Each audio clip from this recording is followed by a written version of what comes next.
Hello guys! For this video to be continue, nandito pa rin tayo guys sa loob ng Hong Kong Park. Nakatunayan nandito na tayo sa loob ng garden na may atip. So, yung nakikita nyo guys is look like a plastic but is not guys, is flowers or tunay po siyang halaman. Ayan guys. May mag-asawang kasama pa kasama yung baby nila. Kasi guys, maganda ito, the aircon ito sa loob. Ayan. Special to ng mga tanim na ito. May aircon. Ito na yun guys, ay mayroon daw itong entrance fee. Pero dahil siguro hindi na ganun kaganda sa loob, wala na masyadong halaman, ay free entrance na ngayon guys. So, hindi na ganun kaganda yung sa loob ng garden nila. Kasi nga guys, siguro hindi na masyado naalagaan or wala na masyadong taong pumupunta after pandemic, So, ito ata hindi 2 years na pandemic, di ba?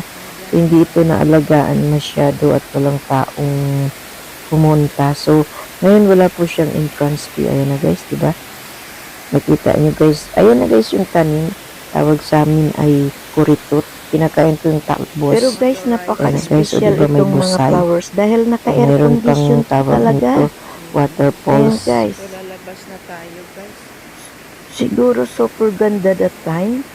Kasi nga ay naka-aircon at may entrance. Dahil sa after pandemic guys ay wala na nag-alaga, wala na nanood, ay wala na nagtawag nito, wala na nag-adventure, wala nang pumunta kasi nga pandemic.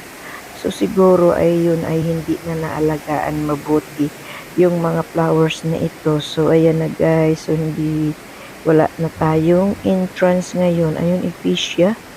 Ano yung pangalan ng flower na yun, ng dahon na yun? Ayan na guys, nakita nyo to. Super ganda siguro that time at mga flowers ay namumulaklak. Ngayon ay wala. Kaya nga walang entrance. Ito guys, so yun, may mga bawat flowers, bawat kahoy, may pangalan. Ayan. So, ayan na guys, yung natin, busay. Okay. Close po ito, naka-aircon siya. Naka-aircon pala sila. Wala kasi latong, ang dami nilang mga flowers, so. Dito ba? So, naka-aircon po talaga silang lahat. Ayan, air condition. Ay! Bakit? Ayan.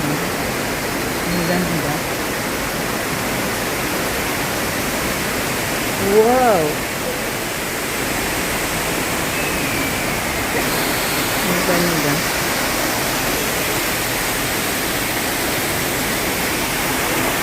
Yan o, nakakamera pa guys sa taas.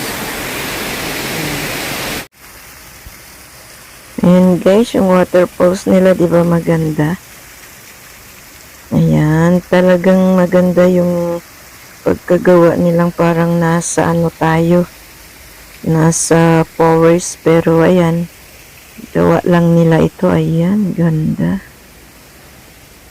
Malawak po ito guys, kaya tinawag nila na the biggest garden in central Hong Kong.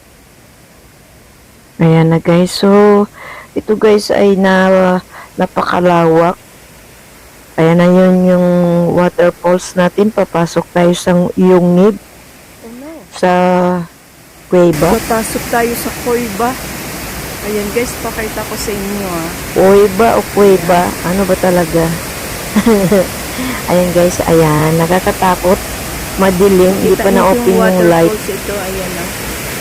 Papasok tayo sa Cueva. Cueva ang tawag dito. Bisaya, Cueva, ano ba talaga tawag? Ayan, madilim na kasi kaya parang nakakatakot.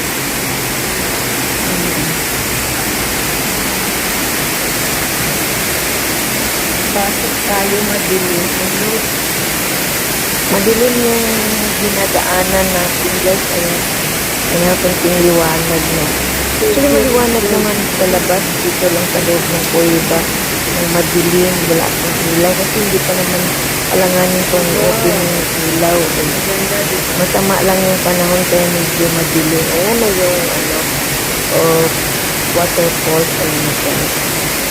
Ang ganda, diba? So, hindi pa natin naikot ang lahat guys. Doon sa kabila, mayroon pa doon na sa kabila guys, mayroong mga isda doon at turtle.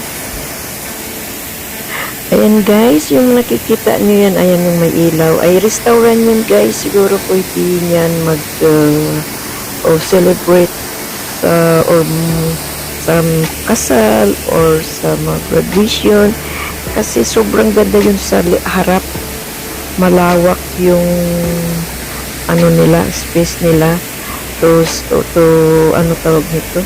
Para mag-celebrate na kung anong gusto nyong mga party. Ang ganda sa harap guys. Yung titingnan natin ito mamaya. Dito pa lang tayo mag-imot-imot. Kaaliw guys. So ayan, dito muna tayo mag-imot-imot. Ayan guys, tanaw na yung waterfall. So mag-starring muna tayo guys at mag-imot-imot. Ayan guys, mas maganda kasi yung may kasama ka guys, pero dahil sa busy, so gusto ko na kasi mag-travel or mag-explore, pero dahil sa busy tayo, ayan na guys, mag-imot-imot muna tayo, pero kailangan ko na mag-adventure or mag-exploring guys. So I hope na masundan niyo tayo. Pupunta tayo sa island, Hong Kong. Next week guys, pupunta tayo sa Lau Mak Chau, sa Lok Mak Chau, between Hong Kong and mainland China guys. So doon tayo pupunta next week. Mag-start na ako mag-explore dahil ito po yung aking content, exploring the beauty of Hong Kong. So ito na guys, yung mga magagandang. Okay guys, ayan ay nandito na naman tayo sa loob ng tawag nito ng kanilang garden with a tip. Ay nakakahamangha ako dyan guys. Talagang royal ito po, hindi ko alam kung anong pangalan nitong halaman na ito. Ayan na guys, ngayon ako nakakita, para silang kabuti. Hindi ko alam kung ano ba ito, masakit, matinik siguro. Hindi na sa ganun kaganda guys yung mga tanim nila, halaman. Ayan ayan na.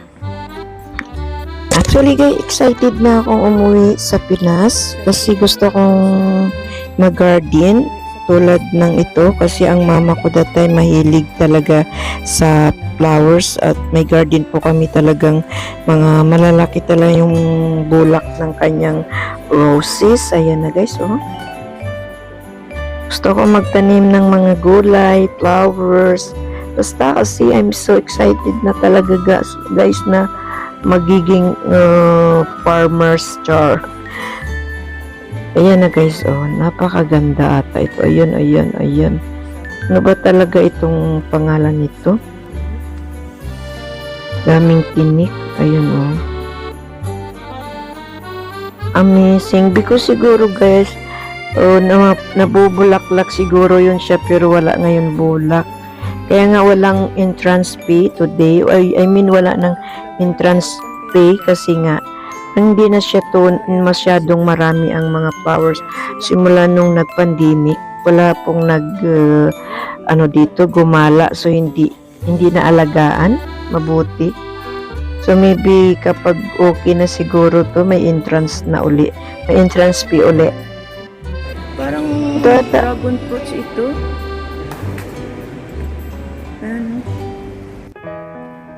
Okay guys, hanggang dito na lang ang ating video. Thank you for watching. And guys, don't forget to like and subscribe my YouTube channel.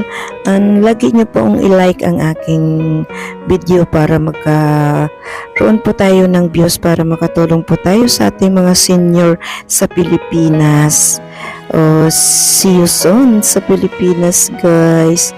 Sana tangkilikin nyo naman ang aking vlog para ito ay aking content exploring the beauty of Hong Kong. Thank you for watching. Bye. I love you guys. See you in my next vlog. God bless.